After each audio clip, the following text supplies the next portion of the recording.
안녕하십니까. 네, 성서모짜리 유튜브 시즌3 신약 성경을 읽어봐요 라는 주제를 갖고 저희가 유튜브를 제작하고 있는데요. 저희가 저번 시간에 제가 묵시문학에 대한 것들을 설명드리면서 요한묵시록은 묵시문학과 요한묵시록 이렇게 1부와 2부로 두 편에 걸쳐서 제작된다는 것을 말씀드렸습니다. 그래서 저번 시간에는 묵시문학의 어떤 출현과 내용에 대해서 살펴봤고요. 그런 가운데 제가 말씀드렸던 것처럼 묵시문학은 미래에 일어날 사건을 담고 있지 않다라고 말씀드렸습니다. 미래에 대한 이야기를 하고 있지만 이는 사실은 척박한 현실에서 하나님을 향한 구원의 외침과 희망일 뿐이지, 그리고 이 희망이 이루어지기를 간절히 바라는 가운데 현실의 고난과 고통을 인내해낼 수 있는 원동력을 제공해주기 위한 것이지, 미래에 진짜 일어날 사건들을 싹 수록해 놓은 게 묵시문학이 아니다라고 말씀드렸습니다. 자, 그렇다면 이번 시간에는 신약 성경의 묵시문학 그 자체인 요한묵시록을 통해서 그리스도인들의 희망이 무엇인지, 또 그때 그들이 무슨 일이 있었기에 이러한 희망을 간절하게 바라게 되었는지 좀 살펴보는 시간 갖도록 하겠습니다. 저번 시간에서 말씀드렸듯이 묵시문학은 신앙인들이 거대한 박해 앞에서 그들의 희망을 노래하기 위해서 생겨났다라고 말씀드렸습니다. 요한묵시록도 마찬가지입니다. 요한묵시록도 로마의 황제 숭배 사상에 대항한 그리스도인들의 항거와 주님의 구원을 노래한 희망의 서간이 바로 요한묵시록입니다. 그렇다면 그때 도대체 무슨 일이 있었는지 좀 본다면, 요한묵시록이 무엇에 항거하고 또 무엇에 대한 외침을 하고 있었는지, 또 희망을 두고 있었는지 알아볼 수 있지 않겠습니까? 로마의 좀 역사들을 좀 본다면, 로마는 옥타비아누스라고 불리는 아우구스투스 황제 이후에 공화정 시대를 끝내고 황제를 중심으로 하는 제국의 시대가 돌입하게 됩니다. 이 제국의 시기에 황제 숭배는 곧 식민지 백성과 로마 시민들이 제국에 속해 있음과 또 황제와 제국에 대한 충성심을 상징하는 것으로 이 황제 숭배 사상이 되어버렸습니다. 이 시기에 많은 총독들은 황제와 로마 신들을 위한 종교적 의식에 참여하라고 사람들에게 명령함으로써 제국에 대한 충성심을 검증하고자 하였습니다. 이렇듯 황제 숭배 제의는 나라, 즉 제국에 대한 충성과 로마 시민이라는 사회적인 동일성을 표현하는 아주 효과적인 수단이었습니다. 예를 들어서 어떤 도시들은 황제를 위한 어떤 신적인 공식 건립을 통해서 정치적인 충성심을 입증할 수 있었고, 그리고 그로부터 황제의 특별한 은혜와 은전을 기대할 수 있었습니다. 그런 까닭에 요한묵시록이 작성되던 때에 로마의 황제였던 도미티아누스도 자신의 개인에 대한 숭배를 강요했을 뿐만 아니라 지역의 통치자들에게 자신의 숭배를 강화하도록 또 부추기기까지 했었습니다. 연구자들에 따르면 도미티아누스 시대에 요한묵시록의 7교회가 자리 잡고 있던 소아시아의 남서 지방의 황제 숭배가 매우 성했다고 하였고, 또 에페소서에서는 황제 숭배 신전과 또 제단들이 발견되기도 했었습니다. 또한 도미티아누스는 주화와 동전도 신격화 선전에 이용하기도 했었습니다. 역사가이자 정치가였던 수에토니우스의 어떤 기록에 따르면 도미티아누스는 자신의 서한과 칙령에 우리 주님이자 신이라고 자신을 지칭했다라고도 이야기를 합니다. 이 묵시록에서 보면 묵시록 4장 11절에 우리의 주님 또 하느님이라는 이러한 하느님에 대한 호칭과 또 13장 1절에서 나오는 짐승의 머리마다 붙어있는 하느님을 모독하는 이름들은 아마 자신을 신처럼 섬기라고 강요했던 도미티아누스에게 대항하는 어떤 저항의 내용으로도 볼 수 있겠습니다. 특히 황제 숭배에 관한 관심은 지방 도시들의 지도층과 또 관리들, 또 군인, 상인, 이주자들에게서 두드러졌는데 그 이유는 명확합니다. 그들 모두 로마 제국과의 긍정적인 관계로부터 이득을 얻고자 했기 때문에 황제 숭배 사상을 더욱더 적극적으로 참여했고 독려하기도 했었습니다. 구체적으로 황제 숭배는 아시아, 특히 에페소에서 도미티아누스 치세의 1세기 말엽에 전성기를 누렸습니다. 이 시대는 아니지만 그리스도인들에 대한 로마 당국의 법적 조치가 어땠는지는 플리니우스가 트라누스 황제와 주고받았던 서신들이 있는데 이 서신에서 그리스도인들에 대해서 로마 당국이 어떻게 했는지를 좀 알 수가 있는데 소 플라니우스는 이렇게 이야기합니다. 그리스도인임을 부정하는 사람들은 석방되어야 한다라고 이야기하는데 그들이 그리스도인임을 부정하는 건 어떻게 하느냐라는 거예요. 우리의 신들에게 기도했고 또 이런 목적 아래 내가 신들의 조상 옆에 세워놓은 당신의 어떤 초상, 즉 트라니아누스 황제의 초상인 거죠. 초상 앞에서 향유와 포도주를 그리스도인들이 바치겠다면 그리스도인들은 자신의 신앙을 부정했다는 것으로 볼 수 있겠습니다. 그리고 그 앞에서 그들은 그리스도를 저주했다는 거예요. 이런 사람이 있다면 이 사람들은 그리스도인이라고 볼 수 없기 때문에 석방해야 된다라고 이야기하고 있는 것이죠. 결국 이 소 플라니우스는 자신의 어떤 서관들을 통해서 재물봉헌 테스트를 통해서 그리스도교 신자임을 거부하도록 이끌었다라고 이야기해주고 있는 것입니다. 이렇듯 정치권에서는 황제 숭배를 통해서 그리스도인들을 박해했을 뿐만 아니라 그리스도인들은 일상의 삶 속에서도 심한 유혹과 압박에 시달리기도 했었습니다. 일상의 삶 속에서 축제나 어떤 단체 공동 식사 같은 공동 생활에서 그리스도인들은 거부되거나 배척당할 수밖에 없었고 또 우상에 바쳐진 고기라든지 또 재판, 또 맹세, 계약 체결 등등 어떤 직업과 생존과 직결되어 있는 문제들이 그리스도인들에게 여러 가지 문제점들을 일으키게 만들었습니다. 또한 로마인들은 노골적인 경제 이해 관계 안에서도 그리스도인들을 배제하려고 들기까지도 했었다라고 이야기하고 있습니다. 이 외에도 이 당시 어떤 그리스도 신자들은 밀교 제의들이 만연해 있어서 그들의 가르침이 왜곡될 처지에 놓여 있기도 했었습니다. 그래서 니콜라우스 파와 또 발라함의 가르침과 같이 이단의 잘못된 가르침에 빠진 그리스도교 신자들도 있기도 하였습니다. 아마도 니콜라우스 파는 아마도 이교 문화에 대해서 개방적인 이들로 보일 뿐만 아니라 이들은 주로 불륜과 우상 숭배에 대해서 아주 적극적으로 동참하는 인물이라고 볼 수 있겠고 또한 발라함의 가르침은 우상 숭배를 부추겼던 이 발라함을 따라한 이들로서 탐욕이라든지 어떤 만신전의 제의를 부추기도록 한 이들이 바로 발라함의 가르침에 빠져 있는 이들이라고 볼 수 있겠습니다. 결국 이 두 집단의 어떤 가르침은 그리스도교의 전통을 고수하기보다는 이교 문화, 이방 문화의 큰 개방성을 통해서 그리스도교의 가르침을 왜곡 변형시켰던 이들로 볼 수 있겠습니다. 이러한 속에서 요한묵시록의 저자는 명확하게 이야기를 합니다. 회개하고 로마 제국과 그 사회 및 경제에 대해서 경계를 설정하는 가운데 자신들이 가진 것을 굳게 지키고 선포하라고 이야기하고 있습니다. 그렇다면 이렇게 선포하는 요한묵시록의 저자는 도대체 누구일까? 또 사도 요한일까? 아니면 다른 인물일까? 좀 생각해 보면 좋겠습니다. 요한묵시록 1장 1절을 보면 그리스도께서 당신 종 요한에게 계시를 알려주셨다라고 기록되어 있습니다. 그리고 2세기 교부인 성 유스티노도 트리폰의 대화라는 자신의 책을 통해서 그리스도의 어떤 제자 중에 하나인 요한이 요한묵시록을 기록한 인물로 언급했습니다. 이를 다른 교부들도 인정하게 되었고 요한묵시록의 저자는 사도 요한이 쓴 것으로 점점 확증되어 가는 듯 했습니다.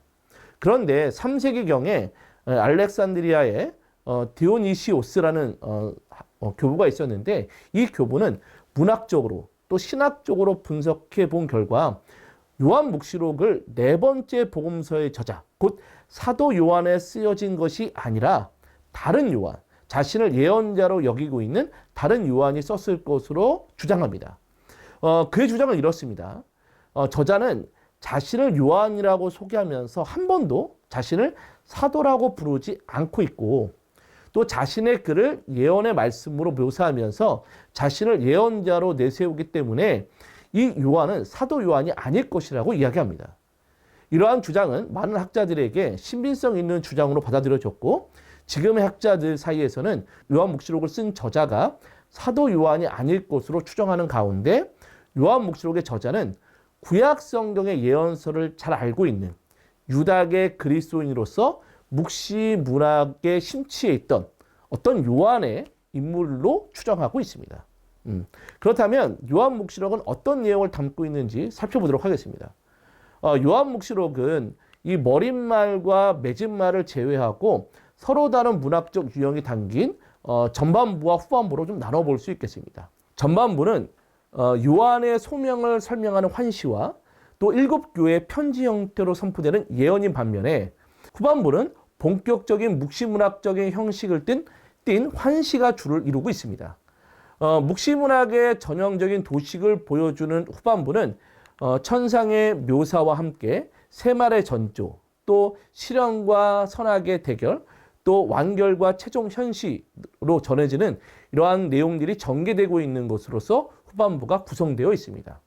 후반부의 형식은 이 칠지법과 환시로 전개됩니다. 즉 칠지법은 중요한 메시지와 요소를 7이라는 숫자로 한정하는 것을 말하는데 7가지의 선언을 비롯해서 7봉인이라든지 7나팔, 7대정 등이 이러한 칠지법으로 구성되어 있는 묘사라고 볼 수 있겠습니다.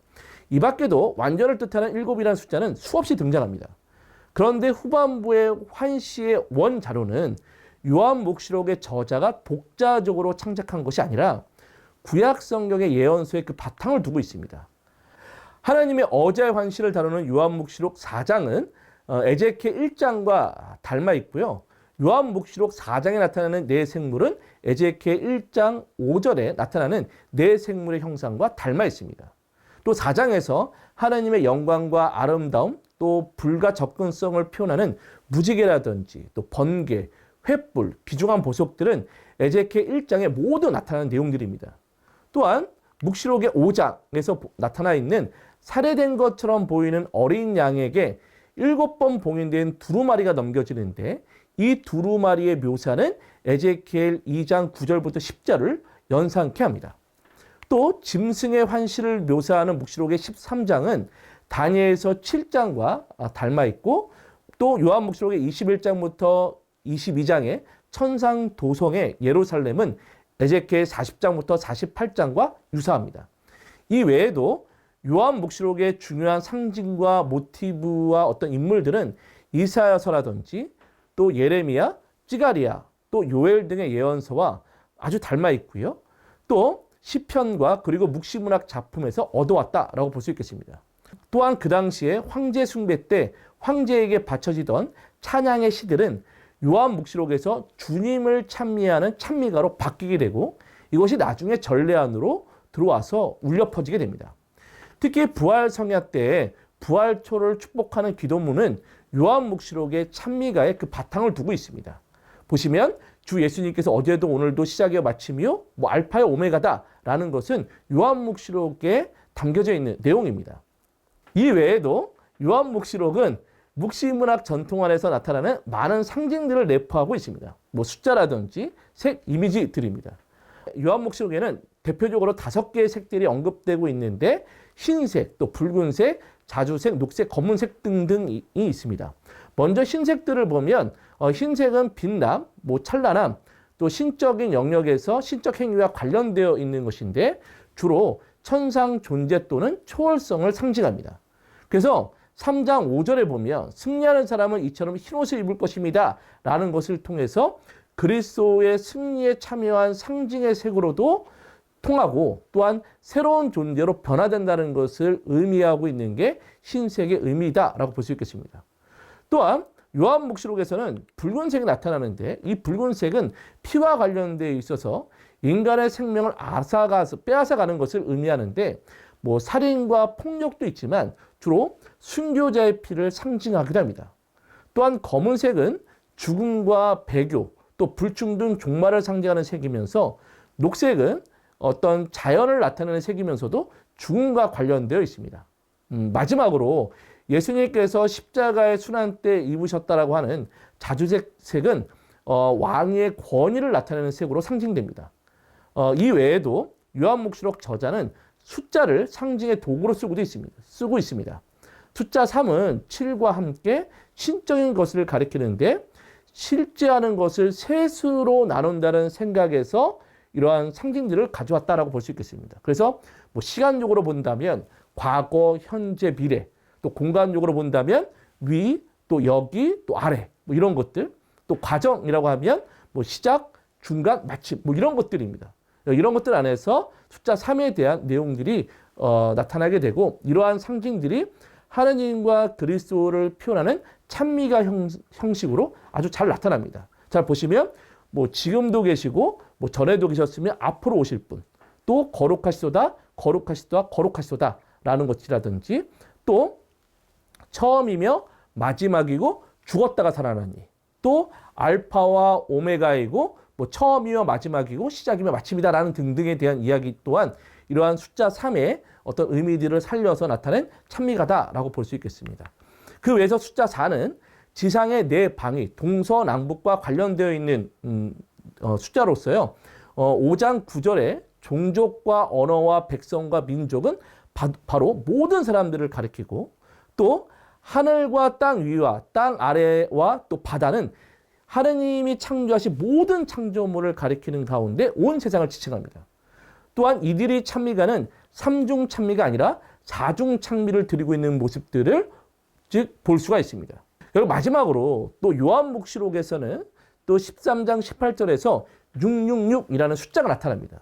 사실 근데 이 숫자는 뭐 여러 가지 어떤 해석에 대한 부분 안에서 뭐 악마의 숫자다라는 이야기가 있지만, 사실 666이라고 하는 숫자는 히라버 철자들의 숫자들을 좀 종합해서 풀이를 하면, 즉 네론 카세르라고 하는 네로 황제라는 이름이 나타납니다. 결국 그리스도인들을 무자비하게 박해했던 로마 황제인 네로를 지칭하는 숫자가 바로 666이라는 것입니다.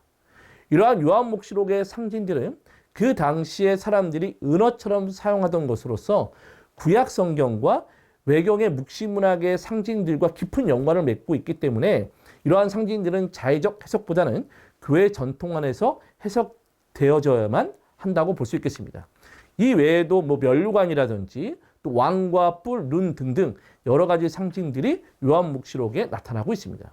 또한 요한묵시록을 처음과 마지막을 비교해 보면 인사말과 주체를 통해서 요한묵시록의 저자의 관점이 어떻게 변화되는지를 잘 알 수 있습니다.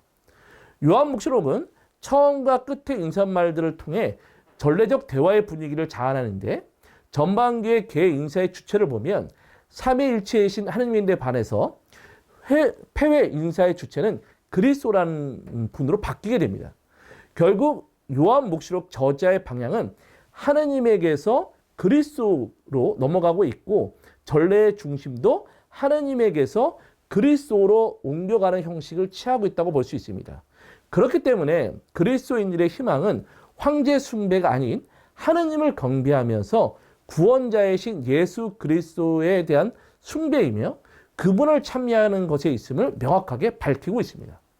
또한 요한묵시록 21장 마지막 절의 폐회 인사는 종교를 짓는 문장으로 끝나는 것이 아니라 주님의 재림의 기대를 품는 말로 끝을 맺고 있습니다. 내가 간다, 오십시오 주님이라는 것이죠. 그래서 요한묵시록은 종결된 것이 아니라 현재도 주님의 재림의 기대가 계속 진행되어져야 하고, 그 속에서 그리스도인들은 예수님이 종말의 인자인 주님이시고 구원자이시고 그리스도라는 사실을 선포해야 함을 알려주고 있는 것입니다. 이제 전반적인 요한묵시록을 살펴보았으니까 요한묵시록의 내용을 간략하게 좀 더 살펴보도록 하겠습니다. 앞에서 설명드린 것과 같이 요한묵시록은 머릿말과 맺은말을 빼면 전반부와 후반부 두 부분으로 나눠볼 수 있다고 말씀드렸습니다. 전반부는 요한의 소명을 설명하는 환시와 7교회의 편지 형태로 선포되는 예언, 이렇게 두 부분을 나눠볼 수 있는데, 특히 7교회에 선포됐던 예언들에서 언급된 교회의 이름들은 그 당시 실존하던 교회들입니다. 요한묵시록은 숫자적인 상징을 이용한다고 말씀드렸듯이 7교회는 단순한 교회가 아니라 소아시아에 있는 모든 교회를 의미합니다. 편지에서 7교회에 등장하는 거짓 사도들이라든지 또 니콜라우스파, 또 발라함의 가르침, 예언자의 이자벨의 가르침이라는 내용들이 나오는데, 이 모두 불륜과 우상 숭배, 황제 숭배를 이렇게 하도록 독려하는 이 모든 것들을 지칭합니다.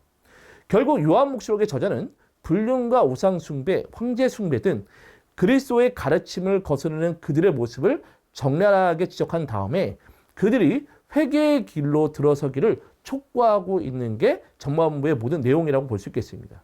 이러한 회개의 외침은 일곱 교회뿐만이 아니라 소아시아의 교회 모든 교회에게 선포된 메시지였습니다. 그런데 그들이 왜 회개를 해야 하는지는 후반부 묵시문학적 표현들을 통해서 알려주고 있는 것입니다.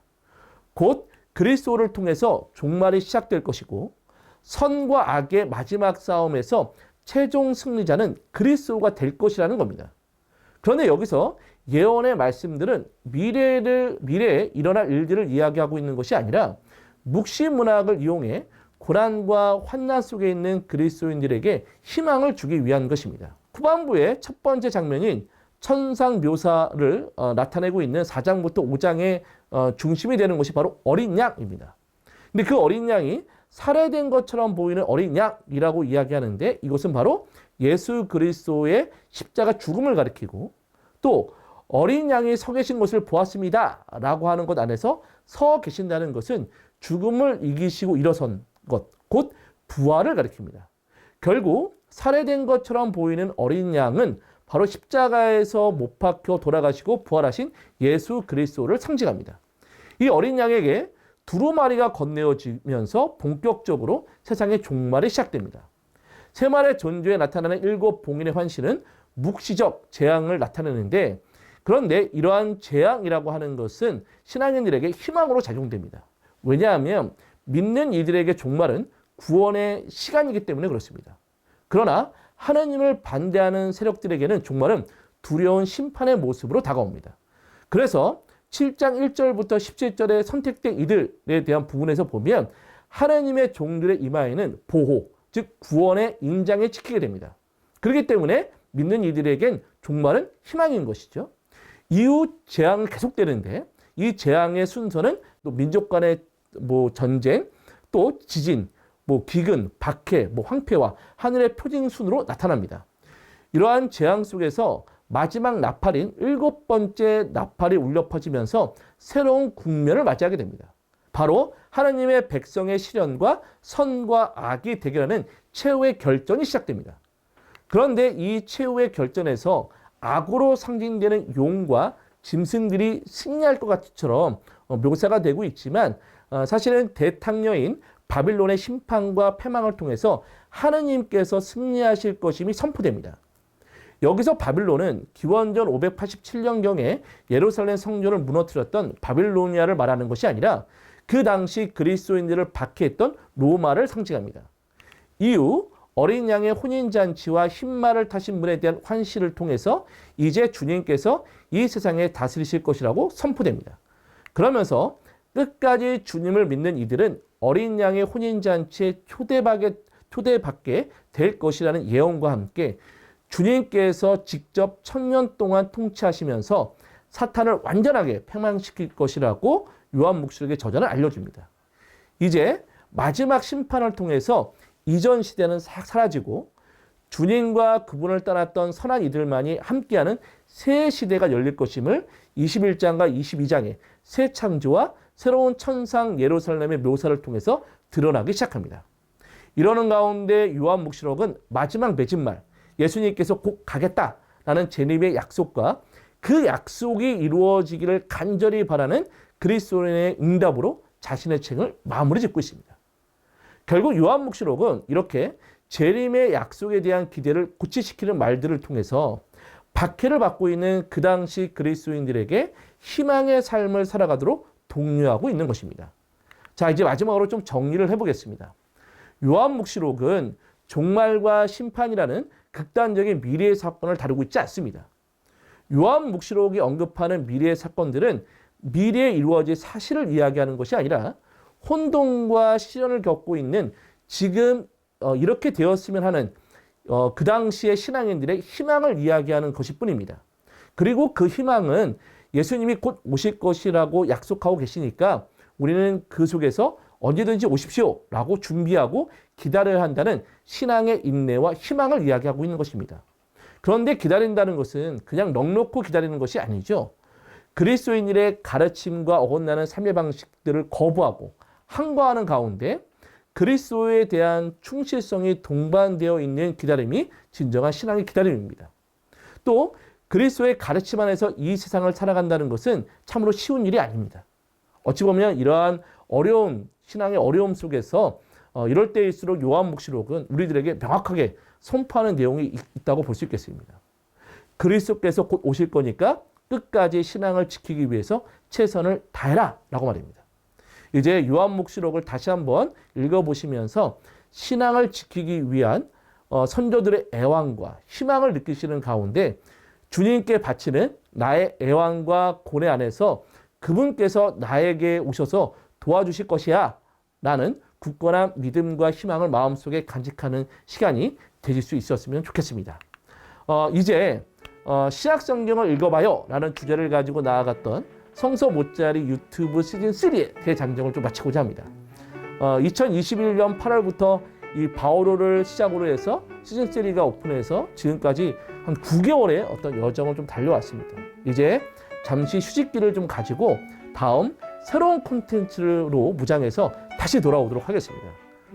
불규칙한 업로드에도 많은 관심과 사랑을 가져주시면 시청자 여러분들께 정말 감사드립니다. 조만간 시즌4로 다시 돌아오도록 하겠습니다. 그때까지 변함없는 사랑 부탁드리겠습니다. 구독과 좋아요, 알림 설정 부탁드려요. I'll be back.